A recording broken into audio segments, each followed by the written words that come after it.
ಸ್ಥಿರವಾಗಿದೆ ಗೋವಳರ ನಂಬುಗೆ, ಸ್ಥಿರವಾಗಿದೆ ಗೋವಳರ ನಂಬುಗೆ. ಅರಳಿದೆ ವ್ರಜಮನ ಬಿರಿದೊಲು ಸೋಗೆ, ಸ್ಥಿರವಾಗಿದೆ ಗೋವಳರ ನಂಬುಗೆ. ವಿಧಿ ನಿಯಮ ಕ್ಷಣದೊಳು ಬದಲಾಗೆ, ಮುದ ಬೆರಗು ಮೂಡೆ ಗೋವಳರೊಳಗೆ. ಹರಿ ಅಸಂಭವವ ಸಂಭವಗೈದ, ಶರಣರ ಕಾಪಾಡಿದ ಗೋವಿಂದ. ಸಿರಿಫಲ ಸತ್ಕರ್ಮದಿ ದೊರೆಯುವುದು, ಕಹಿಯಳಿದಿಹ ವ್ರಜ ನಲಿಯುವುದೆಂದು.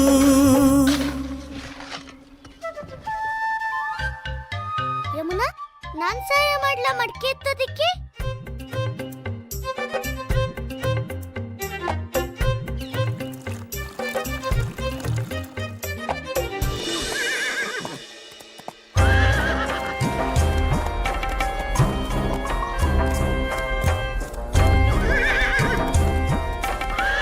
ಮಹಾರಾಜ, ಮುಂದೆ ತುಂಬಾ ದಟ್ಟವಾದ ಕಾಡಿದೆ. ಇಂಥ ಕಾಡುಗಳಲ್ಲೇ ಕ್ರೂರವಾದ ಪ್ರಾಣಿಗಳಿರುತ್ತೆ. ಅಯ್ಯೋ ಮೂರ್ಖ, ಕಾಡಲ್ಲಿ ಪ್ರಾಣಿಗಳನ್ನ ಬಿಟ್ರೆ ಇನ್ಯಾರಿರ್ತಾರೆ? ನಾವಿಲ್ವಾ? ನಾವ್ ಹೇಗಿರ್ತೀವೋ ಹಾಗೆ ಗರುಡನೂ ಇರ್ತಾನೆ. 7 ದಿನ ಮುಗಿತಾ ಬಂತು.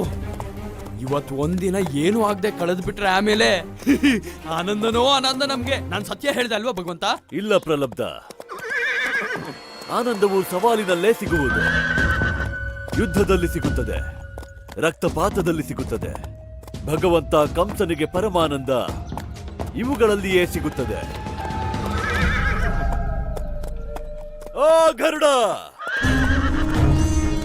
ಎಲ್ಲಿರುವೆ? ನೋಡು, ಭಗವಂತ ಕಂಸ ಹೋಗುತ್ತಿದ್ದಾನೆ ಮತ್ತು ನೀನು ದರ್ಶನದ ಅಪೇಕ್ಷೆ ತೋರಲೇ ಇಲ್ಲ. ಬಾ, ಎಲ್ಲಿರುವೆ? ಎದುರಿದ್ದಾನೆ ಗರುಡ.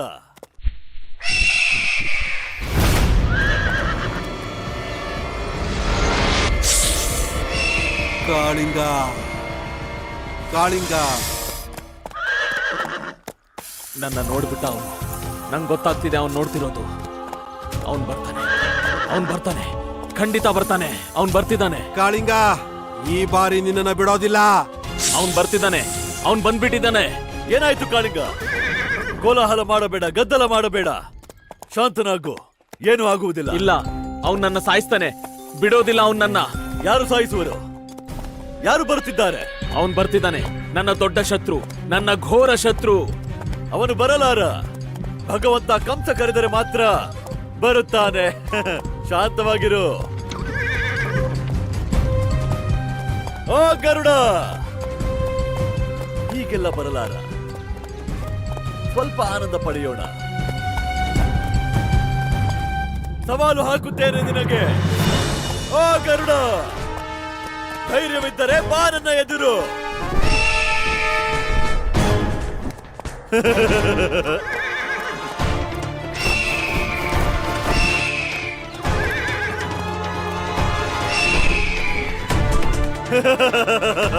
ಬಂದ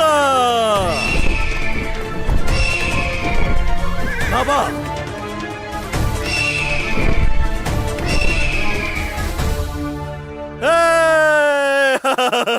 ಗರುಡ ಬಂದ.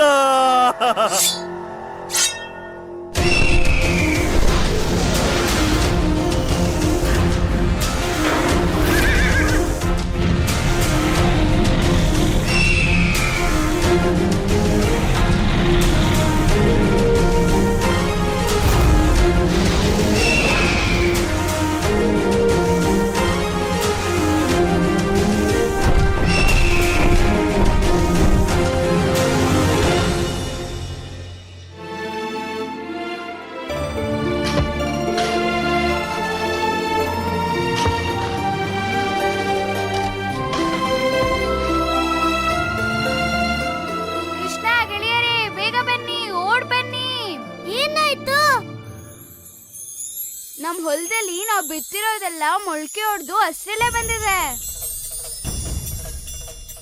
ಅಣ್ಣ, ಕೈ ಕೆಸರಾದ್ರೆ ಬಾಯಿ ಮೊಸರು. ಹೇಳಿ ಯಶೋದೆ ಕಂದನಿಗೆ ಜಯವಾಗಲಿ. ನನ್ನ ಕಂದನಿಗೆ ಜಯವಾಗಲಿ.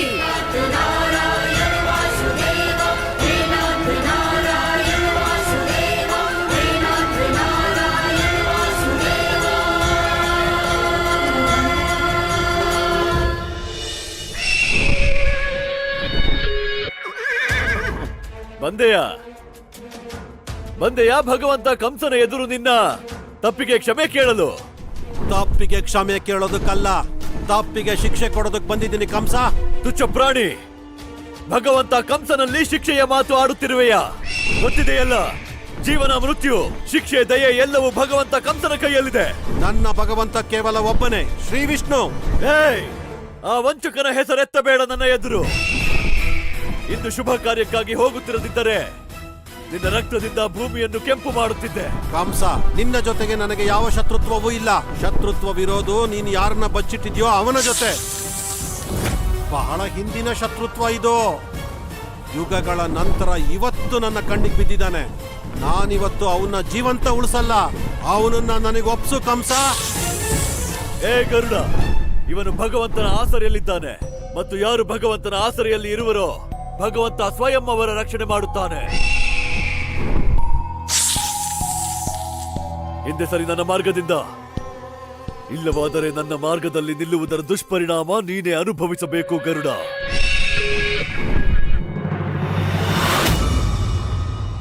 ನನ್ನ ಶತ್ರುಗೆ ಆಸರೆ ಕೊಟ್ಟಿದ್ದಕ್ಕೆ ನೀನು ಶಿಕ್ಷೆ ಅನುಭವಿಸಬೇಕು ಕಂಸ. ಸಿದ್ಧನಾಗು. ಅಹಂ ಬ್ರಹ್ಮಾಸ್ಮಿ.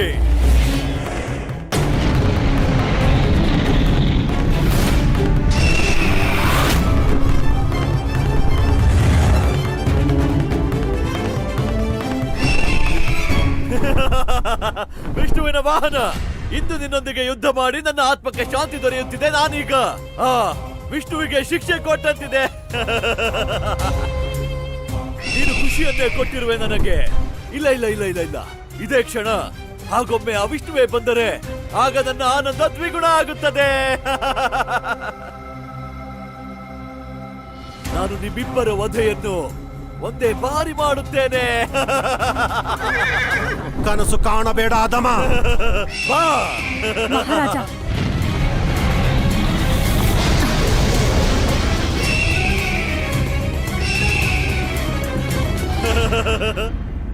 ಈ ಗರುಡನು ವಿಷ್ಣುವಿನಂತೆ ಮಾಯಾವಿಯೇ. ಇವನಿಂದ ಬಿಡುಗಡೆ ಪಡೆಯಿರಿ.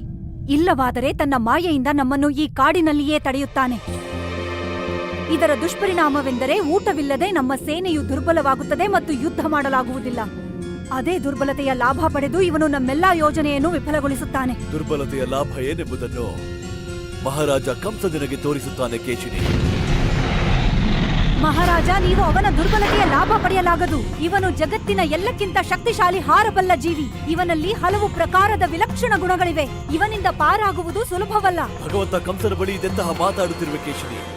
ಈಗ ನಾನು ನಿನಗೆ ತೋರಿಸುತ್ತೇನೆ ಯಾರು ಏಟು ತಿನ್ನುವರು ಮತ್ತು ಯಾರು ಪಾರಾಗುವರು. ಏ ಗರುಡ, ಬಾರೋ.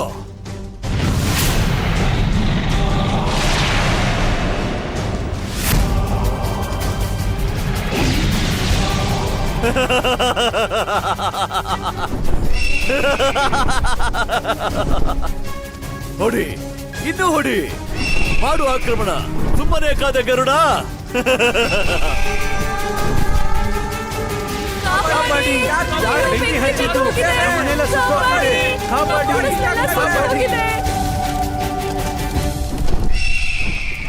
ನೋಡು ನೋಡು ಕೇಶಿನಿ, ಇದಕ್ಕೆ ಹೇಳುವುದು ದುರ್ಬಲತೆ.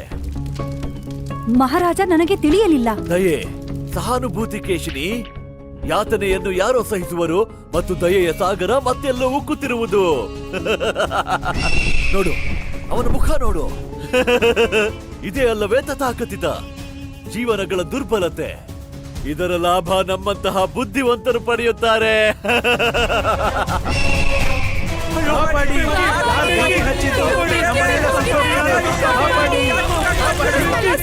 ಗರುಡ, ಏನಾಯಿತು? ಕಲ್ಲೇಕೆ ಆಗಿಬಿಟ್ಟೆ? ಏನು ಬೇಕೀಗ? ನಿನ್ನ ಶತ್ರು ಕಾಳಿಂಗನ ಪ್ರತೀಕಾರ ಅಥವಾ ನಿನ್ನ ವಿಷ್ಣು ನಾರಾಯಣನ ಸೌಮ್ಯ ದುರ್ಬಲ ಭಕ್ತರ ರಕ್ಷೆ? ಹೇಳೀಗ, ನಿರ್ಧಾರ ನಿನ್ನ ಕೈಯಲ್ಲಿದೆ. ಪ್ರಭು, ಗರುಡ ಒಬ್ಬ ಮಹಾ ಮಾತೃಭಕ್ತ. ಹಾ ದೇವಿ, ಯಾವುದೇ ಸಾಂಸಾರಿಕ ಪ್ರಾಣಿಯಲ್ಲಿ ತನ್ನ ಮಾತೆಯ ಮೇಲೆ ಇಂತಹ ಭಕ್ತಿ ಸದಾ ಇರುತ್ತದೆ ದೇವಿ. ಬಹುಶಃ ಇದೇ ಕಾರಣಕ್ಕೆ ಅವನು ಕಾಳಿಂಗನ ಮೇಲಿನ ಸೇಡಿನಿಂದ ಕುದಿಯುತ್ತಿದ್ದಾನೆ. ಯಾವುದೇ ಸುಪುತ್ರನಿಗೆ ಮಾತೆಯ ಅಪಮಾನ, ಅವಳಿಗೆ ಆಗಿರುವಂತಹ ಅನಾಚಾರ ಅಸಹನೀಯವಾಗಿರುತ್ತದೆ. ಅಂತಹ ಅಪರಾಧಿಯ ಮೇಲೆ ವಿದ್ರೋಹದ ಸಮಾನವಾಗಿರುತ್ತದೆ ನಾರಿಯ ಅಪಮಾನ. ಏಕೆಂದರೆ ಆ ಮಾತೆಯ ಚರಣಗಳಲ್ಲೇ ನಿಜವಾದ ಸ್ವರ್ಗ ಇರುತ್ತದೆ. ನೀವು ಸತ್ಯವನ್ನೇ ಹೇಳಿದಿರಿ ಪ್ರಭು. ನಾಗಗಳು ಎಲ್ಲಾ ಸೀಮೆಯನ್ನು ದಾಟಿಕೊಂಡು ಮೋಸದಿಂದ ಗರುಡನ ಮಾತೆಯನ್ನು ಬಂಧಿಸಿದ್ದರು, ಅವಳಿಗೆ ಅನ್ಯಾಯ ಮಾಡಿದ್ದರು. ಇದೇ ಆ ನಿಜವಾದ ಕಾರಣ, ಗರುಡನು ಕಾಳಿಂಗನ ಮೇಲೆ ಆಕ್ರಮಣ ಮಾಡಿದ್ದಕ್ಕೆ. ಹೌದು ದೇವಿ, ಕಾಳಿಂಗನ ಕುಟಿಲ ಸ್ವಭಾವವು ಒಂದು ಕಾರಣವೇ. ಗರುಡನ ಪ್ರತೀಕಾರದ ಭಾವನೆಗೆ, ಅವನ ಶತ್ರುತ್ವಕ್ಕೆ. ಆದರೆ ಗರುಡನ ಹೃದಯದಲ್ಲಿ ಪ್ರತೀಕಾರದ ಭಾವನೆಯಷ್ಟೇ ಪ್ರಬಲವಾಗಿಲ್ಲ. ಸಹಯೋಗ, ಸಹಾಯತೆ ಮತ್ತು ದಯೆಯ ಭಾವನೆಯೂ ಇದೆ. ನೀವು ಸತ್ಯ ಹೇಳಿದಿರಿ ಪ್ರಭು. ಅಸಮಂಜಸವೆನಿಸಿದರೂ ವಿಷ್ಣು ಭಕ್ತ ನಿರ್ದೋಷಿ ಜನರ ಸಹಾಯಕ್ಕೆ ಪ್ರಾಮುಖ್ಯತೆ ಇತ್ತ. ಎದುರು ಬಂದ ತನ್ನ ಶತ್ರುವನ್ನೂ ತ್ಯಜಿಸಿ ತೆರಳಿದ. ಹೌದು ದೇವಿ, ಅವನಿಗೆ ಉಚಿತ ಮತ್ತು ಅನುಚಿತದ ಜ್ಞಾನ ಬಹಳ ಉತ್ತಮವಾಗಿದೆ. ಅವನು ಸ್ವಾರ್ಥಿಯಲ್ಲ, ಹಾಗಾಗಿಯೇ ಅವನು ಪಕ್ಷಿಗಳ ರಾಜನಾಗುವ ಗೌರವ ಪಡೆದಿದ್ದು. ಸತ್ಯವಚನ ಪ್ರಭು, ಸತ್ಯವಚನ. ನಾರಾಯಣ ನಾರಾಯಣ. ಕಂಸ, ಅಸುರರು ಮತ್ತು ನಾಗಗಳಲ್ಲಿ ಯಾವ ವ್ಯತ್ಯಾಸವೂ ಇಲ್ಲ. ನೀವಿಬ್ಬರು ದುಷ್ಟರು, ಅಧರ್ಮಿಗಳು, ಕುಟಿಲರು. ಈ ಹಾರುವಂತ ಜೀವಿಯಿಂದ ತೆವಳುವ ಜೀವಿಯ ಸಾವು, ಇವರ ನಡುವೆ ಯಾರೂ ಸಮರಲ್ಲ. ಇದನ್ನು ನೀನು ಧರ್ಮ ಎನ್ನುವೆಯಾ? ಧರ್ಮ ಅಧರ್ಮದ ವ್ಯತ್ಯಾಸ ಹೇಳೋದಕ್ಕೆ ನನ್ನ ಬಳಿ ಸಮಯ ಇಲ್ಲ ಕಂಸ. ಯಾಕಂದ್ರೆ ನಾನು ವಿಷ್ಣು ಭಕ್ತ, ಧರ್ಮ ರಕ್ಷಕ. ನಿರ್ದೋಷಿ ನಿರ್ಬಲ ಪ್ರಾಣಿಗಳನ್ನ ರಕ್ಷಣೆ ಮಾಡೋದೇ ಸರ್ವಶ್ರೇಷ್ಠ ಧರ್ಮ. ನಾನು ನನ್ನ ಪ್ರತೀಕಾರದ ಸಂತೋಷವನ್ನ ಬೇರೆ ಸಮಯದಲ್ಲಿ ಪಡ್ಕೋತೀನಿ. ಅದಕ್ಕೆ ಈಗ ಧರ್ಮ ಮಾರ್ಗದಲ್ಲೇ ಸಾಕ್ತೀನಿ. ಆದ್ರೆ ಒಂದ್ ಎಚ್ಚರಿಕೆ ಕೊಟ್ಟು ಹೋಗ್ತೀನಿ, ಕಾಳಿಂಗ, ಮತ್ತೆ ನಾನು ನಿನ್ನ ಹತ್ರ ಬರ್ತೀನಿ. ಆಗ ಜಗತ್ತಿನ ಯಾವ ಮಾಯೆ, ಯಾವ ಶಕ್ತಿಯೂ ನಿನ್ನನ್ನ ನನ್ನ ಕೋಪದಿಂದ ಕಾಪಾಡೋದಕ್ಕೆ ಆಗಲ್ಲ. ಹೋಗು ಹೋಗು, ಕಾಪಾಡು. ಹೋದ, ಅವನು ಬಂದಂತೆಯೇ ಹೋದ ಕಾಳಿಂಗ. ಹೊರಡಿ, ಎಲ್ಲರೂ ಹರ್ಷೋಲ್ಲಾಸದಿಂದ ಯಮುನೆಯ ಕಡೆ ಪ್ರಸ್ಥಾನ ಮಾಡಿ.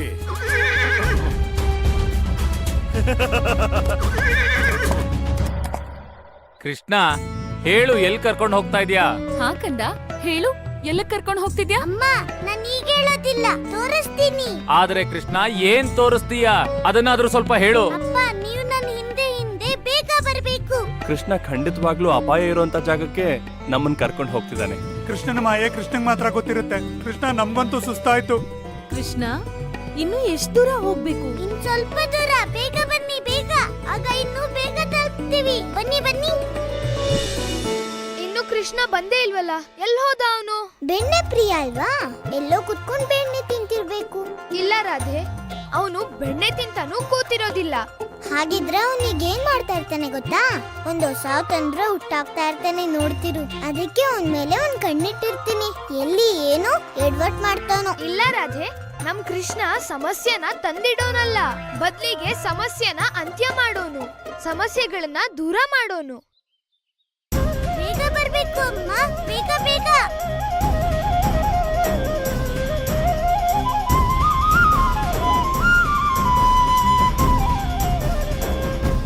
ಅಮ್ಮ, ಅಪ್ಪ, ನೋಡಿದ್ರ ಹೊಲದಲ್ಲಿ ಫಸಲು ಮೊಳಕೆ ಹೊಡ್ತಿದೆ. ಕಂದ, ನೀನ್ ಇದನ್ ತೋರ್ಸಕ್ ಕರ್ಕೊಂಡ್ ಬಂದ್ಯಾ? ಹಾ ಅಮ್ಮ. ಕಂದ, ಎಷ್ಟು ಚಿಕ್ಕ ವಯಸ್ಸಲ್ಲಿ ನೀನು ಎಷ್ಟು ದೊಡ್ಡ ಕೆಲಸ ಮಾಡಿ ತೋರ್ಸಿದ್ಯಾ? ಕೇವಲ ನಾನೊಬ್ನೇ ಅಲ್ಲಮ್ಮ, ಎಲ್ಲ ಕೊಲ್ಲ ಗೆಳೆಯರು ಸೇರ್ಕೊಂಡ್ ಮಾಡಿದ್ದು. ನಮಗೆ ನಿನ್ ಬಗ್ಗೆ ಹೆಮ್ಮೆ ಇದೆ. ಆದ್ರೆ ಕೃಷ್ಣ, ನೀನ್ ಈ ಕೆಲ್ಸ ಯಾವಾಗ ಮಾಡ್ದೆ? ಮಾವ, ನಾನು ಮತ್ತೆ ಎಲ್ಲ ಕೊಲ್ಲಪಾಲಕರು ಪ್ರಯತ್ನ ಮಾಡ್ತಿದ್ವಿ, ಇದಾಗೋಯ್ತು. ನಾವು ಒಳ್ಳೆ ಕೆಲಸ ಮಾಡಿದ್ವಲ್ಲ ಅಪ್ಪ? ಹಾ ಮಗಳೇ, ತುಂಬಾ ಒಳ್ಳೆ ಕೆಲ್ಸ ಮಾಡ್ದೆ. ಕಂದ, ಈ ಚಿಗುರಿದ ಭೂಮಿ ನೋಡಿ ನಮ್ಮ ಮನ್ಸಿಗೆ ತುಂಬಾನೇ ಸಂತೋಷ ಆಗ್ತಿದೆ. ಕೃಷ್ಣ, ಅಂತೂ ನೀವೆಲ್ಲರೂ ಅದ್ಭುತ ಕೆಲಸ ಮಾಡಿದ್ರಿ. ನಾನು ಅವತ್ತೇ ಹೇಳಿದ್ದೆ, ನಮ್ಮ ಕೃಷ್ಣ ಮತ್ತೆ ಅವನ ಗೆಳೆಯರು ಆಗದೆ ಇರೋದನ್ನು ಮಾಡ್ತಾರೆ ಅಂತ. ಇನ್ಮೇಲೆ ನಾವು ನಮ್ಮ ಹೊಲದಲ್ಲಿ ಕೂಡ ಬೆಳೆ ಬೆಳಿಬಹುದು, ಮತ್ತೆ ನಾವು ಹೊಟ್ಟೆ ತುಂಬಾ ಊಟ ಮಾಡ್ಬೋದು. ನಿನಗೆ ಧನ್ಯವಾದ ಕೃಷ್ಣ. ಯಮುನೆಗೂ ಆಭಾರಿಯಾಗಿದ್ದೀವಿ. ಅವಳ ನೆರವು ಮತ್ತು ನಿನ್ನ ಪ್ರಯತ್ನದಿಂದ ನಮ್ಗೆ ಆ ಕ್ರೂರ ಕಂಸನ ಅನ್ಯಾಯದಿಂದ ಮುಕ್ತಿ ಸಿಕ್ತು ಕೃಷ್ಣ. ಜೀವನೋಪಾಯಕ್ಕೆ ಭಿಕ್ಷೆ ಬಿಡೋದ್ರಿಂದ ಮುಕ್ತಿ ಸಿಕ್ತು ಕೃಷ್ಣ. ಬಹಳ ಬಹಳ ಧನ್ಯವಾದ ಕೃಷ್ಣ. ತಾತ, ನಿಮ್ಮ ಧನ್ಯವಾದ ಅಲ್ಲ, ಬದಲಾಗಿ ನಿಮ್ಮ ಆಶೀರ್ವಾದ ಬೇಕಷ್ಟೇ. ಯಾಕಂದ್ರೆ ಒಳ್ಳೆ ಜನರ ಆಶೀರ್ವಾದದಲ್ಲೇ ಶಕ್ತಿ ಇರೋದು. ನಮ್ಮ ಗೋಕುಲದ ಎಲ್ಲರ ಆಶೀರ್ವಾದ ನಿನ್ ಮೇಲಿದೆ ಕೃಷ್ಣ.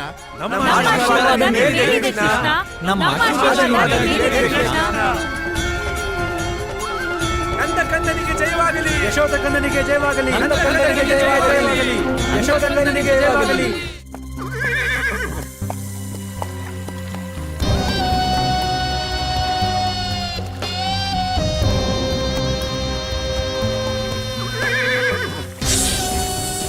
ನಾನು ನನ್ನ ವಚನ ಪೂರ್ತಿ ಮಾಡಿದೆ ಕಾಳಿಂಗ.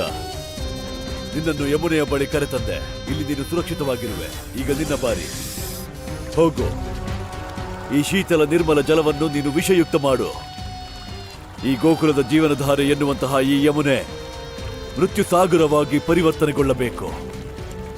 ಯಾವ ಜೀವಿಯೂ ಜೀವಂತ ಉಳಿಯಬಾರದು. ಮಿತ್ರ, ಈಗ ಹಾಗೇ ಆಗುತ್ತೆ. ವಿಷ ಬೇಡಕ್ಕೆ.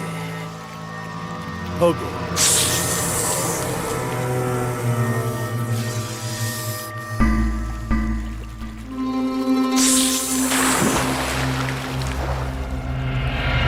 ಯಶೋದೆ ಕಂದನಿಗೆ ಜಯವಾಗಲಿ, ನಂದ ಕಂದನಿಗೆ ಜಯವಾಗಲಿ, ಯಶೋದೆ ಕಂದನಿಗೆ ಜಯವಾಗಲಿ.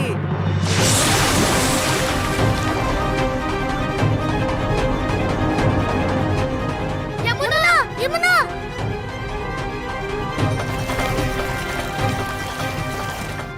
ಯಮುನಾ, ಯಮುನಾ, ಎದ್ದೇಳಿ ಅಣ್ಣ. ಇವಳನ್ನ ವೈದ್ಯರ ಹತ್ರ ಕರ್ಕೊಂಡು ಹೋಗೋಣ. ಎದ್ದೇಳಿ.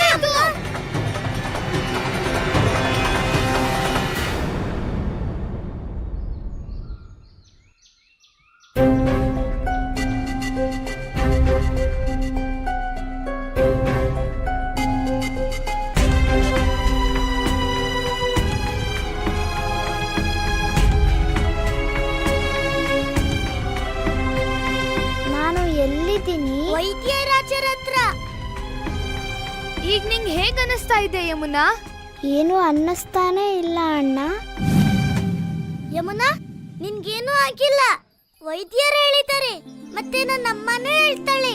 ಮನ್ಸಲ್ಲಿ ದುರ್ಬಲ ಮತ್ತೆ ಅನಾರೋಗ್ಯದ ಅನುಭವ ಮಾಡ್ಕೊಂಡ್ರೆ ಆ ಶರೀರನು ಹಾಗೇನೆ ಕೆಲಸ ಮಾಡುತ್ತೆ. ನೀನು ಬಿಸಿಲಲ್ಲಿ ಕೆಲಸ ಮಾಡ್ತಿದ್ಯಲ್ವಾ, ಅದಕ್ಕೆ ಪ್ರಜ್ಞೆ ತಪ್ಪಿಟ್ಟೆ. ಒಂದ್ ಮಾತು ಇಲ್ಲ ಯಮುನಾ. ಏನು? ನೀನು ನಮ್ಮ ಹೆಸರಿಗೆ ತಕ್ಕಂತಿಲ್ಲ. ಯಾಕೆ? ಹೇಗೆ? ನೀನು ಈ ಊರಿನ ಹುಡ್ಗಿ ತರ ಇಲ್ಲ. ನೀನು ನಮ್ಮೂರಿನ ಹುಡ್ಗಿ ಆಗಿದ್ದಿದ್ರೆ ನಮ್ಮ ಹಾಗೆ ಗಟ್ಟಿಮುಟ್ಟಾಗಿರ್ತಿದ್ದೆ. ಬಿಸಿಲು, ಚಳಿ, ಮಳೆ ಇದ್ರೂ ದೇಹಕ್ಕೆ ಏನೂ ಆಗ್ತಿರ್ಲಿಲ್ಲ. ನಾನಿದ್ದೀನಲ್ಲ ಹಾಗೆ. ನನ್ನೇ ನೋಡು, ನಾನು ಇಡೀ ದಿನ ಕೃಷ್ಣನ್ ಜೊತೆ ಬಿಸಿಲಿಗೆ ಅಲ್ಲಿ ಇಲ್ಲಿ ಅಲಿತಾ ಇರ್ತೀನಿ. ನನಗೆ ಏನೂ ಆಗೋದಿಲ್ಲ. ಮತ್ತೆ ನೀನ್ ನೋಡಿದ್ರೆ ಸ್ವಲ್ಪ ಬಿಸಿಲು ತಾಗಿದ್ದೆ, ಪ್ರಜ್ಞೆ ತಪ್ಪಿಟ್ಟೆ. ಹೌದೌದು ರಾಧೆ, ನೀನಂತೂ ಶಕ್ತಿಶಾಲಿ. ಮತ್ತೆ ನಿನ್ ಜೊತೆ ಹೋಲ್ಸಕ್ಕಾಗತ್ತಾ?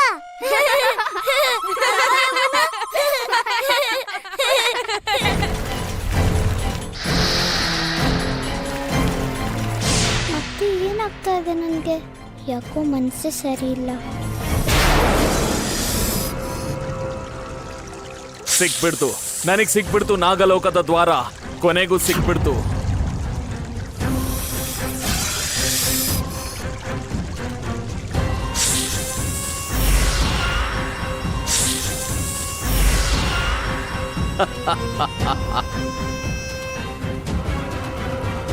ಸಾವಿರಾರು ವರ್ಷಗಳ ನಂತರ ನಾನು ನನ್ನ ಸ್ಥಾನ, ನನ್ನ ನಾಗಲೋಕ, ನನ್ನ ಆಸ್ಥಾನಕ್ಕೆ ಕಡೆಗೂ ತಲುಪಿಬಿಟ್ಟೆ. ಇನ್ನು ನನ್ನ ಯಾರೂ ಹಿಡಿಯೋಕ್ಕಾಗಲ್ಲ. ಅಜೇಯ ನಾನು, ಅಜೇಯ, ಅಮರ, ಅವಿನಾಶಿ.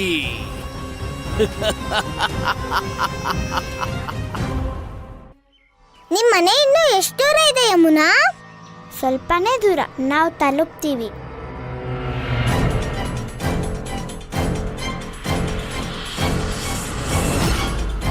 ನನ್ಗೇನಾಗ್ತಾ ಇದೆ? ನನ್ನ ದೇಹ ಯಾಕೆ ನೀಲಿ ಆಗ್ತಾ ಇದೆ? ಯಮುನಾ, ಯಮುನಾ ಎಲ್ಲೋಗ್ಬಿಟ್ಲು? ಯಮುನಾ, ಏ ಯಮುನಾ, ಏನಾಯ್ತು? ಅಲ್ಲಿ ಯಾಕೆ ನಿಂತ್ಕೊಂಡೆ? ಏನಾಯ್ತು ಯಮುನಾ? ಯಮುನಾ, ಯಾಕೆ ನಿಂತ್ಕೋಬಿಟ್ಟೆ? ಸುಮ್ಮನೆ ನನಗ್ ಸ್ವಲ್ಪ ವಿಶ್ರಾಂತಿ ಬೇಕು ಅನ್ನಿಸ್ತು. ಹಾ ಖಂಡಿತ. ಇಷ್ಟು ದೂರ ನಡೆದು ಆಯಾಸ ಆಗಿರ್ಬೇಕು. ನಿನ್ಗೆ ನಿಜವಾಗ್ಲೂ ಹುಷಾರಿಲ್ವಾ ಯಮುನಾ?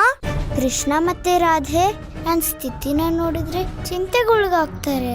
ಏನ್ ಮಾಡ್ಲಿ? ನನ್ ಸ್ಥಿತಿನ ಇವರಿಂದ ಹೇಗ್ ಬಚ್ಚಿಡ್ಲಿ?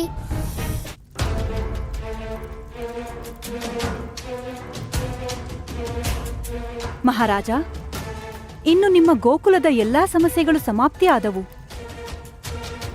ಕಾಳಿಂಗನಾಗ ಬಂದಿದ್ದಾನೆ ಸರ್ವನಾಶಕ್ಕಾಗಿ.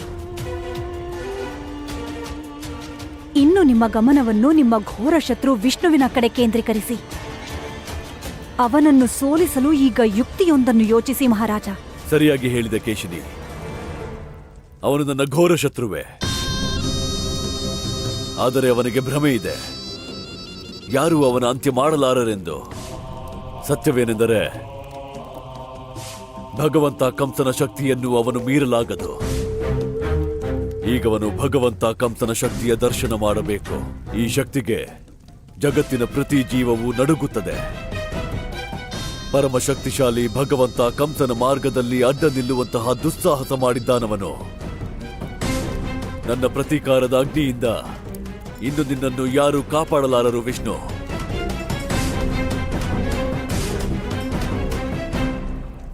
ಸಂಹಾರ ಮಾಡುತ್ತೇನೆ ನಿನ್ನನ್ನು. ಮಹಾರಾಜ, ವಿಷ್ಣು ನಿಮಗೆ ಇಂದಿನಿಂದಲ್ಲ, ಯುಗಗಳಿಂದ ಶತ್ರುವೆ.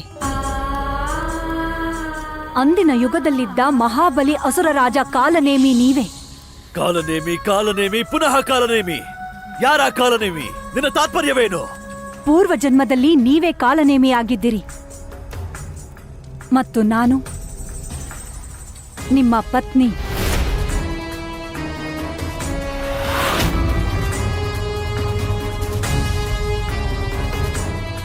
ಮಹಾರಾಜ,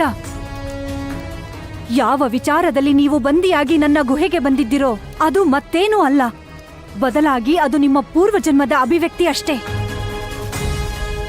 ಭಗವಂತ ನಾನು ಕಥೆ ಕೇಳಲಾರೆ, ಕಥೆ ಸೃಷ್ಟಿಸುವೆ. ನನಗೆ ತಿಳಿದಿದೆ ಮಹಾರಾಜ. ಸಹಜ ವಿಶ್ವಾಸ ಹುಟ್ಟುವುದು ಕಠಿಣ. ಅದಕ್ಕೆ ನಿಮಗೆ ಏನೋ ತೋರಿಸಬೇಕು. ಅನುಮತಿ ನೀಡಿ. ಏನು ತೋರಿಸುವೆ? ನಿಮ್ಮ ಸತ್ಯ. ಬನ್ನಿ ನನ್ನ ಜೊತೆ. ಕೃಷ್ಣ, ನಂಗ್ ಬಾಯರ್ಕೆ ಆಗಿದೆ. ಹೌದಾ ಯಮುನಾ? ನಾನು ಈಗಲೇ ನೀರ್ ತಗೋ ಬರ್ತೀನಿ. ರಾಧೆ, ನೀನ್ ಇಲ್ಲೇ ಯಮುನೆ ಜೊತೆ ಇರು. ನಾನ್ ಬೇಗ ನೀರ್ ತಗೋ ಬರ್ತೀನಿ. ಸರಿ, ಹೋಗು. ಬೇಡ ಕೃಷ್ಣ, ನೀನ್ ಒಬ್ನೇ ಹೋಗ್ಬೇಡ. ಇದು ನಿಂಗಿನ್ನೂ ಹೊಸ ಜಾಗ. ನೀನು ದಾರಿ ತಪ್ಪಬಹುದು. ಅದಕ್ಕೆ ರಾಧೆ, ಕೃಷ್ಣ ಜೊತೆ ನೀನು ಹೋಗು. ಆದ್ರೆ ನೀನಿಲ್ಲಿ ಒಬ್ಳೇ ಆಗ್ತಿಲ್ಲ. ನನ್ ಚಿಂತೆ ಮಾಡ್ಬೇಡ. ನಾನು ಈ ಜಾಗನ ತುಂಬಾ ಚೆನ್ನಾಗಿ ತಿಳ್ಕೊಂಡಿದ್ದೀನಿ. ಅದಕ್ಕೆ ನೀವಿಬ್ರು ಹೋಗಿ. ನೀನ್ ಹೇಳ್ತಿದ್ಯಾ ಅಂತ ಹೋಗ್ತೀನಿ. ಬಾ ಕೃಷ್ಣ.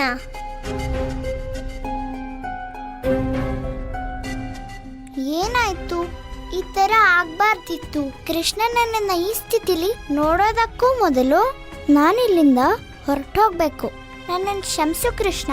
ನನ್ನಿಂದಾಗಿ ನಿನಗೆ ಕಷ್ಟ ಆಗೋದನ್ನ ನಾನು ಸಹಿಸೋದಿಲ್ಲ. ಅದಕ್ಕೆ ಹೋಗ್ತಿದ್ದೀನಿ.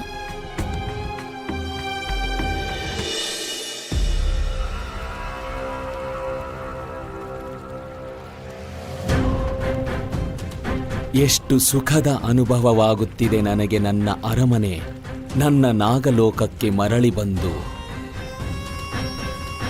ಆದ್ರೆ ಇಷ್ಟು ವರ್ಷಗಳಲ್ಲಿ ಇಲ್ಲಿ ಎಲ್ಲ ಬದಲಾಗ್ಬಿಟ್ಟಿದೆ. ನಾನು ಎಲ್ಲವನ್ನೂ ಮೊದಲಿನ ಹಾಗೆ ಮಾಡಬೇಕು, ಮೊದಲಿನ ಹಾಗೆ.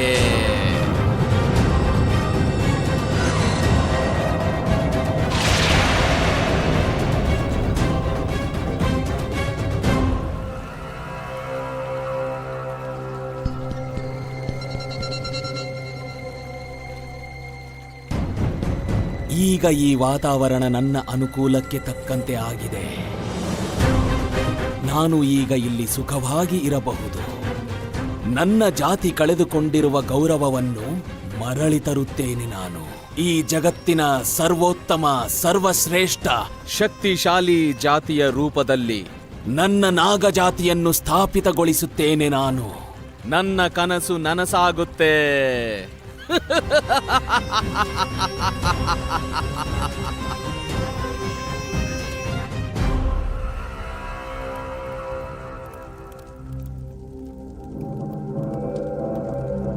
ಇದನ್ನು ನೋಡಿ ಮಹಾರಾಜ, ನಿಮಗೆ ಏನು ಕಾಣಿಸಿತೋ ಹೇಳಿ.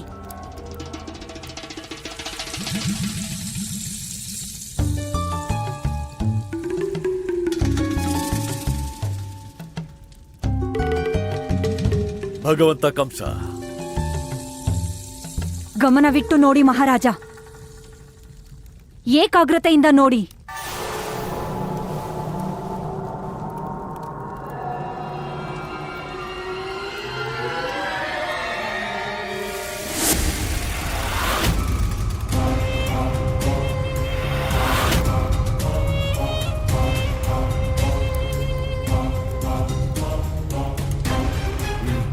ಇವನು ನನಗೆ ಪದೇ ಪದೇ ಕಾಣಿಸುತ್ತಾನೆ.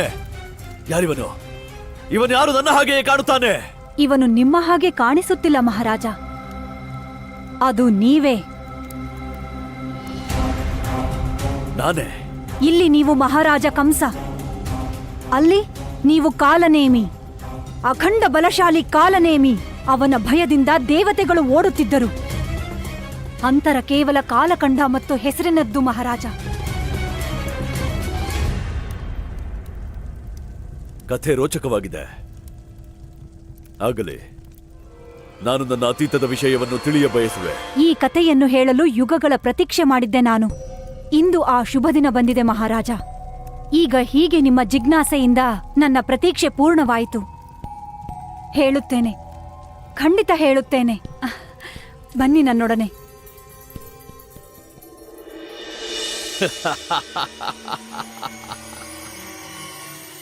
ಎಂಥ ಸುಖದ ಅನುಭೂತಿ ನನಗೆ ನನ್ನ ಅರಮನೆಗೆ ಬಂದು, ನನ್ನ ನಾಗಲೋಕಕ್ಕೆ ಬಂದು.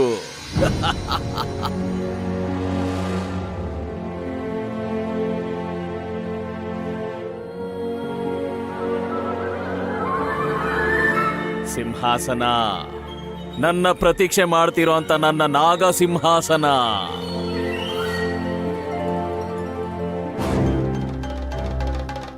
ಸ್ವಾಮಿ, ನೀವು ಬಂದ್ರ ಸ್ವಾಮಿ? ಸ್ವಾಮಿ,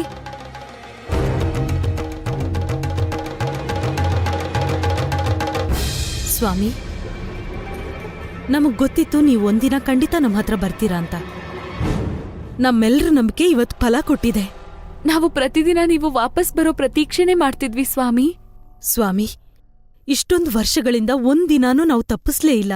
ನಾವು ನಿಮ್ ಪೂಜೆಗೋಸ್ಕರ ಈ ಆರ್ತಿ ತಟ್ಟೆ ಹಿಡ್ಕೊಂಡು ಹೀಗೆ ಪ್ರತೀಕ್ಷೆ ಮಾಡ್ತಿದ್ವಿ. ಹೌದು ಸ್ವಾಮಿ, ನೀವು ಖಂಡಿತ ಹಿಂತಿರುಗಿ ಬರ್ತೀರಾ ಅಂತ ನಾವು ಒಂದು ದಿನಾನೂ ತಪ್ಪಿಸ್ದಂಗೆ ಪ್ರಾರ್ಥನೆ ಮಾಡ್ತಿದ್ವಿ. ಇಂದು ನಮ್ಮ ಪ್ರಾರ್ಥನೆಗೆ ಫಲ ಸಿಕ್ಕಿದೆ. ನೀವು ಮತ್ತೊಮ್ಮೆ ನಿಮ್ಮ ಮೂಲ ನಿವಾಸಕ್ಕೆ ಮರಳಿದ್ದೀರಾ? ಇಲ್ಲಿ ಬರೋದಕ್ಕೆ ನಾನು ಎಂತ ನರಕ ಯಾತ್ನೆ ಅನುಭವಿಸಿದೀನೋ ಅದನ್ನ ನಾನು ಹೇಳೋಕೋ ಆಗೋದಿಲ್ಲ. ಅಸ್ತಿತ್ವದ ಸುರಕ್ಷೆಯ ಸಂಘರ್ಷ ಬಹಳ ಕಠಿಣವಾಗಿರುತ್ತೆ. ಆದ್ರೆ ಈಗ ಯಾವ ಚಿಂತೆ ಭಯನೂ ಇಲ್ಲ. ನಾನು ಮತ್ತೆ ಬಂದಿದ್ದೀನಿ ನನ್ನ ಲೋಕಕ್ಕೆ ಸುರಕ್ಷಿತವಾಗಿ. ಸ್ವಾಮಿ, ಈ ನಾಗಸಿಂಹಾಸನ ತನ್ನ ಮಹಾರಾಜನ ಪ್ರತೀಕ್ಷೆ ಮಾಡ್ತಾ ಇದೆ. ವಿರಾಜಿಸಿ.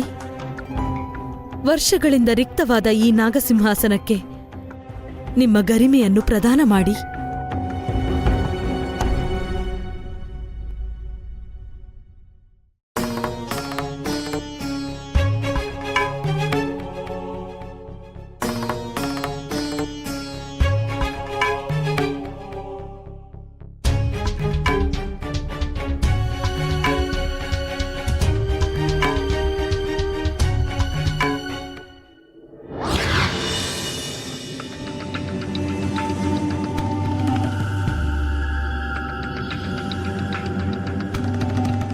ಇಲ್ಲಿ ನೋಡಿ ಮಹಾರಾಜ, ಈ ಸ್ಥಳವನ್ನು ನೋಡಿ. ಇಲ್ಲೇ ನಮ್ಮ ಅರಮನೆ ಇದ್ದದ್ದು.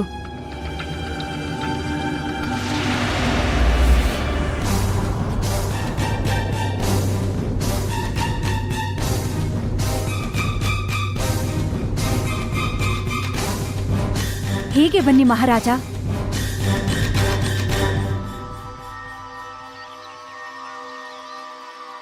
ನಮ್ಮ ಉದ್ಯಾನವಿತ್ತು. ಪ್ರತಿ ಸಂಜೆ ನಾವು ಇಲ್ಲಿಗೆ ಬರುತ್ತಿದ್ದೆವು.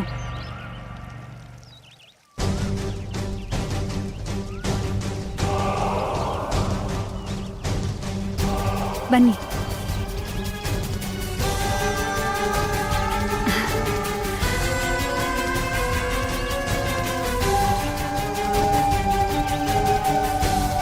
ಈ ಸ್ಥಳ ಖಂಡಿತ ನಿಮಗೆ ನೆನಪಿರುತ್ತದೆ ಮಹಾರಾಜ. ಇಲ್ಲ, ನಾನು ನೆನಪಿಸುತ್ತೇನೆ. ಇದೇ ಜಾಗದಲ್ಲಿ ನಾವು ಮೊದಲ ಬಾರಿ ಭೇಟಿ ಮಾಡಿದ್ದು.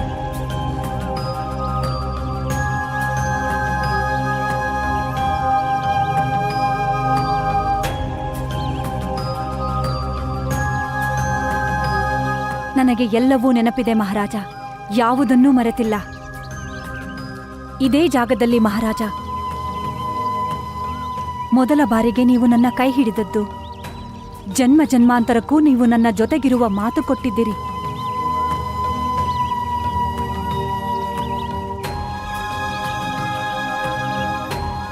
ಈಗ ಆ ಸಮಯ ಬಂದಿದೆ ಮಹಾರಾಜ. ನೀವು ಆ ವಚನ ಪೂರ್ಣಗೊಳಿಸಿ ನಿಮ್ಮನ್ನು ಎಂತಹ ಸ್ಥಾನಕ್ಕೆ ಕರೆದೊಯ್ಯುವೆನೆಂದರೆ ಅಲ್ಲಿಗೆ ಹೋದ ಬಳಿಕ ನಾವು ಎಂದೆಂದಿಗೂ ಒಂದಾಗಿ ಬಿಡುತ್ತೇವೆ. ಎಲ್ಲಿ?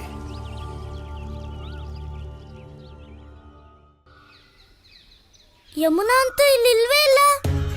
ಇಲ್ಲೋಗ್ಬಿಟ್ಲು ಯಮುನಾ. ಯಮುನಾ, ಇದೆಲ್ಲ ನಿನ್ನಿಂತಾನೆ ಆಗಿತ್ತು. ನಾನು ಹೇಳಿರ್ಲಿಲ್ವಾ ಅವಳ ಹತ್ರ ನಿಂತ್ಕೊಳ್ಳಕ್ಕೆ? ಆದ್ರೆ ಆಗ್ಲೂ ನೀನ್ ನನ್ನಿಂದೆ ಬಂದಿದ್ಯಾ. ಗೊಲ್ಲ, ನೀನ್ ಮರಿಬೇಡ. ನಾನ್ ನಿನ್ ಜೊತೆ ಬಂದಿದ್ದಕ್ಕೆ ನಿನಗ್ ನೀರ್ ಸಿಕ್ಕಿದ್ದು. ಇಲ್ಲ ಅಂದ್ರೆ ಕಾಡಲ್ಲಿ ಅಲಿತಾ ಇರ್ತಿದ್ದೆ ನೀನು. ರಾಧೆ, ಈ ಮಾತೇನೋ ನಿಜಾನೇ. ಆದ್ರೆ ಯಮುನೆ ಎಲ್ಲೋದ್ಲು? ನನಗನ್ನಿಸ್ತಿದೆ ಅವಳು ಮನೆಗ್ ಹೋಗಿರ್ಬೇಕು. ನಾವ್ ಬರೋದಕ್ಕೂ ತುಂಬಾ ತಡ ಆಯ್ತಲ್ವಾ? ಹಾ, ಆದ್ರೆ ನಾವೇ ಹೋಗಿ ಅವಳನ್ನ ಮನೆಗ್ ಮುಟ್ಸಿದ್ರೆ ಅದಿನ್ನೂ ಒಳ್ಳೇದಿತ್ತು. ಅವಳು ಅಸ್ವಸ್ಥನೂ ಆಗಿದ್ಲಲ್ವಾ? ನೀನ್ ಹೇಳ್ತಿರೋದು ಸರಿ ಇದೆ ಕೃಷ್ಣ. ಈಗ ಹೇಗೋ ಅವಳು ಮನೆಗ್ ಹೋಗಿದ್ದಾಳೆ. ಈಗ ನಾವು ಕೂಡ ನಮ್ಮ ಮನೆಗ್ ಹೋಗೋಣ ಬಾ. ಕತ್ಲಾಗ್ತಿದ್ಯಲ್ವಾ? ಹಾ ಕೃಷ್ಣ, ನಿನಗ್ ಬೇಸರ ಆಯ್ತಾ? ಇಲ್ಲ, ನಡಿ. ಗೊಲ್ಲ, ಒಂದ್ ಮಾತ್ ಕೇಳ? ಹಾ ಕೇಳು. ನಿನ್ಗೆ ಯಮುನಾ ಜೊತೆ ಇಷ್ಟ ಗೆಳೆತನ ಯಾಕಿದೆ? ನಾನು ನಿನಗೆ ಗೆಳತಿ ಅಲ್ವಾ?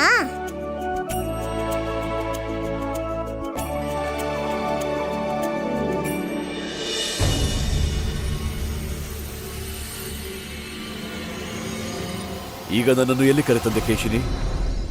ಮೃತ್ಯುವಿನ ದ್ವಾರದ ಅತ್ತ ಕಡೆ ಮಹಾರಾಜ.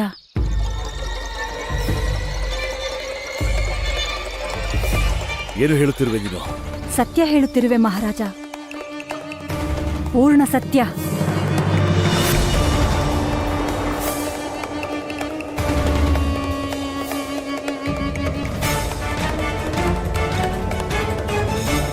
ನನ್ನನ್ನು ಎಲ್ಲಿ ಕರೆದೊಯ್ಯುತ್ತಿರುವೆ ಕೇಶಿನಿ? ಸತ್ಯಕ್ಕೆ ಬಹಳ ಸಮೀಪ ಮಹಾರಾಜ.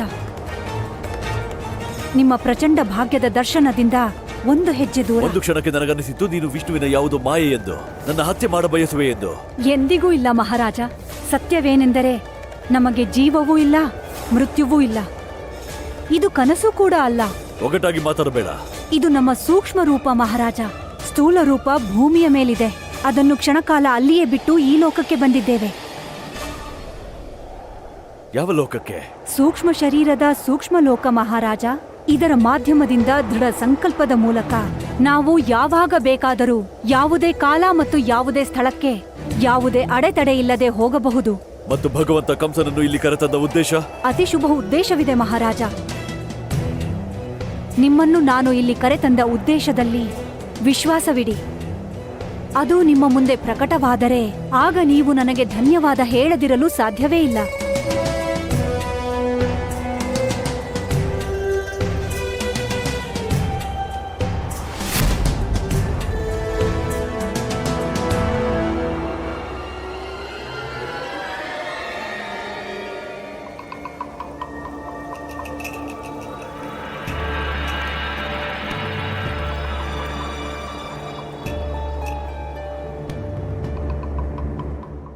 ಮಹಾರಾಜ, ಇದೇ ಸಮಸ್ತ ಜೀವಿಗಳ ಸ್ವಪ್ನಲೋಕ. ಇಲ್ಲಿಗೆ ಬರಲು ಮನುಷ್ಯ ಜೀವನ ಪೂರ್ತಿ ಪುಣ್ಯ ಕಾರ್ಯ ಮಾಡುತ್ತಾನೆ, ಮತ್ತು ಅಸುರರು ಶೌರ್ಯ ಮತ್ತು ಪರಾಕ್ರಮದ ಬಲದಿಂದ ಇದನ್ನು ಸದಾ ಗೆಲ್ಲಲು ಬಯಸುತ್ತಾರೆ. ಇಂದ್ರಲೋಕ ಹೌದು ಮಹಾರಾಜ. ಸುಂದರ, ಅತಿ ಸುಂದರ, ಅದ್ಭುತ.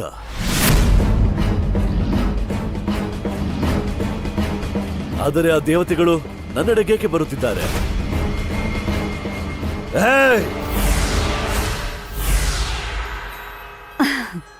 ಮಹಾರಾಜ, ನಾವು ಸೂಕ್ಷ್ಮ ರೂಪದಲ್ಲಿದ್ದೇವೆ. ನಾವು ಯಾರಿಗೂ ಕಾಣಿಸುವುದಿಲ್ಲ.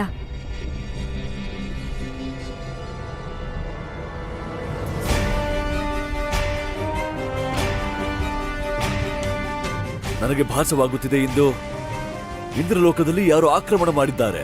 ನಿಮ್ಮ ಅನುಮಾನ ಸತ್ಯ ಮಹಾರಾಜ. ಇದು ಸೃಷ್ಟಿಯ ಎಲ್ಲಕ್ಕಿಂತ ಶಕ್ತಿಶಾಲಿ ಲೋಕ, ಮತ್ತು ಈ ಶಕ್ತಿಶಾಲಿ ಲೋಕದ ದೇವಗಣಕ್ಕೆ ಈ ಸ್ಥಿತಿ, ಅದು ಅವರ ಸಾಮ್ರಾಜ್ಯದಲ್ಲೇ. ಯಾರ ಕಾರ್ಯವೆಂದು ನೋಡಬೇಕು. ಬನ್ನಿ, ಈ ರೋಮಾಂಚಕ ದೃಶ್ಯವನ್ನು ನೋಡೋಣ.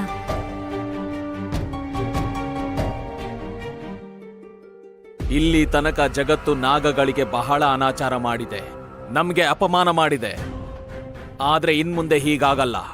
ಈಗ ಸಮಯ ಬಂದಿದೆ. ನಮ್ಮ ಮಾನ, ಸಮ್ಮಾನ, ಗೌರವ ಮರಳಿ ಪಡೆಯುವಂತ ಸಮಯ. ನಾಗಕುಲದ ಶಿರೋಮಣಿಯ ಅರ್ಧಾಂಗಿನಿ ಆಗಿರೋ ಹೆಮ್ಮೆ ಇದೆ ನಮ್ಗೆ. ನಾಗಕುಲದ ಹೆಮ್ಮೆ ಎಂದಿಗೂ ಸಮಾಪ್ತಿ ಆಗೋದಿಲ್ಲ. ಮೊದ್ಲು ನಾನು ಯಮುನಾ ನದಿಲಿ ಎಷ್ಟು ವಿಷ ತುಂಬ್ತೀನಿ ಅಂದ್ರೆ ಅದರ ಎಲ್ಲಾ ಜಲ ವಿಷವಾಗಿ ಬದಲಾಗ್ಬಿಡ್ಬೇಕು. ಮತ್ತು ಈ ನದಿಯ ನೀರು ಯಾವಾಗ ಸಮುದ್ರಕ್ಕೆ ಹೋಗಿ ಸೇರುತ್ತೋ ಅವಾಗ ಸಮುದ್ರದ ಎಲ್ಲಾ ಜಲ, ಭೂಮಿಯ ಎಲ್ಲಾ ಜಲ ಅಶುದ್ಧವಾಗ್ಬಿಡುತ್ತೆ. ಇದರಿಂದ ಭೂಮಿ ಮೇಲೆ ಎಲ್ಲೂ ಒಳ್ಳೆ ಜಲ ಉಳಿಯೋದೇ ಇಲ್ಲ. ಆಗ ಭೂಮಿ ಮೇಲೆ ಒಬ್ಬ ಮನುಷ್ಯನು, ಒಬ್ಬ ಅಸುರನು ಜೀವಂತವಾಗಿ ಉಳಿಯೋಲ್ಲ. ನೀರಿನ ಅಭಾವದಿಂದ ನೀರಿಂದ ಆಚೆ ಬಿದ್ದ ಮೀನಿನ ತರ ಒದ್ದಾಡ್ತಾರೆ, ನನ್ನೆದುರಿಗೆ ನಡುಗ್ತಾರೆ, ಭಿಕ್ಷೆ ಕೇಳ್ತಾರೆ. ಆಗ ನಾಗ ಜಾತಿಯ ಆಳ್ವಿಕೆ ಇರುತ್ತೆ ಪೂರ್ತಿ ಜಗತ್ತಿನ ಮೇಲೆ. ಶೀಘ್ರಾತಿ ಶೀಘ್ರದಲ್ಲಿ ಕೈಗೂಡುತ್ತೆ ನನ್ನ ತಾಯಿಯ ಕನಸು.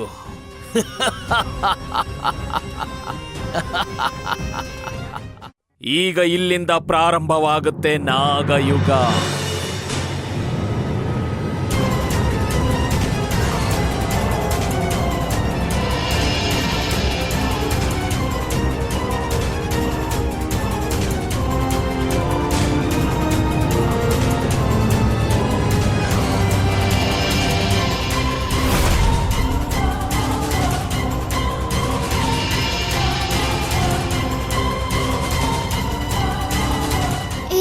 ಆಗ್ತಾ ಇದೆ. ನನ್ ಬಣ್ಣ ನೀಲಿ ಆಗ್ಬಾರ್ದಿತ್ತು. ಈ ರೀತಿ ಬಣ್ಣ ಬದಲಾಗಿತ್ತು ನಿಜ ಅಲ್ಲ, ಇದೆಲ್ಲ ಭ್ರಮೆ. ನಾನು ಅಮ್ಮಂಗೆ ಹೇಳ್ದೆ ನಿನ್ ಜೊತೆ ಬಂದ್ಬಿಟ್ಟೆ. ಹುಡುಕ್ತಿರ್ತಾಳೆ. ನಾನ್ ಸಿಗದೆ ಇದ್ದಾಗ ಎಷ್ಟು ಗಾಬರಿ ಆಗ್ತಾಳೋ ಏನೋ. ಎಷ್ಟೊತ್ತಾಯ್ತು ನನ್ ಮನೆ ಬಿಟ್ಟು. ಕೇಳಿಸ್ತಾ ಇದ್ಯಾ ನಾನು ಏನ್ ಹೇಳ್ತಾ ಇದ್ದೀನಿ ಅಂತ? ಕೃಷ್ಣ, ಯಾಕೇನು ಮಾತಾಡದೆ ಸುಮ್ನಾಗ್ಬಿಟ್ಟೆ? ಸುಮ್ನಾಗಿಲ್ಲ ರಾಧೆ, ಯಮುನಾ ಚಿಂತೆ ಆಗ್ತಿದೆ. ಯಮುನಾ ಇಲ್ಲಿಲ್ಲ ಅಂದ್ರೆ ಮನೆಗೆ ಹೋಗಿರ್ತಾಳ್ ತಾನೆ, ಅದಕ್ಕೆ ಇಷ್ಟೊಂದು ಚಿಂತೆ ಮಾಡೋದೇನಿದೆ? ಅವಳು ಹುಷಾರಾಗಿರ್ಲಿಲ್ಲ ರಾಧಿ, ನೋಡ್ಲಿಲ್ವಾ? ಹೊಲದಲ್ಲಿ ಹೇಗ್ ಬಿತ್ಬಿಟ್ಟು ಪ್ರಜ್ಞೆ ತಪ್ಪೋಗಿತ್ತು. ಆಮೇಲೆ ದಾರಿಲೇ ಅವಳಿಗೆ ಪ್ರಜ್ಞೆ ತಪ್ಪೋದ್ರೆ ಇದು ಕಾಡಿನ ಜಾಗ ರಾಧಿ, ಇಲ್ಲಿ ಅನೇಕ ಕ್ರೂರ ಪ್ರಾಣಿಗಳಿರುತ್ತೆ. ಹಾ, ನಿನ್ ಮಾತು ಸರಿ ಇದೆ ಕೃಷ್ಣ. ಮೊದ್ಲೇ ಅವಳು ಚಿಕ್ಕ ಹುಡ್ಗಿ, ಮತ್ತೆ ಸುತ್ತಲೂ ಕಾಡು, ಮತ್ತೆ ನನ್ಗಿರೋ ಅಷ್ಟು ಧೈರ್ಯನೂ ಇಲ್ಲ ಅವಳಿಗೆ. ನಡಿ ರಾಧಿ, ಅಲ್ಲಿ ಹೋಗಿ ಇನ್ನೊಂದ್ಸಲ ಹುಡ್ಕೋಣ. ಹಾ ಕೃಷ್ಣ, ಹುಡ್ಕೋದೇ ಒಳ್ಳೇದು, ನಡಿ.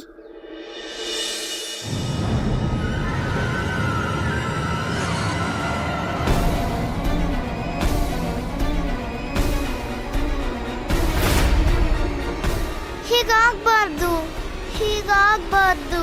ಯಮುನಾ, ಯಮುನಾ, ಎಲ್ಲಿದೆಯಾ ಯಮುನಾ?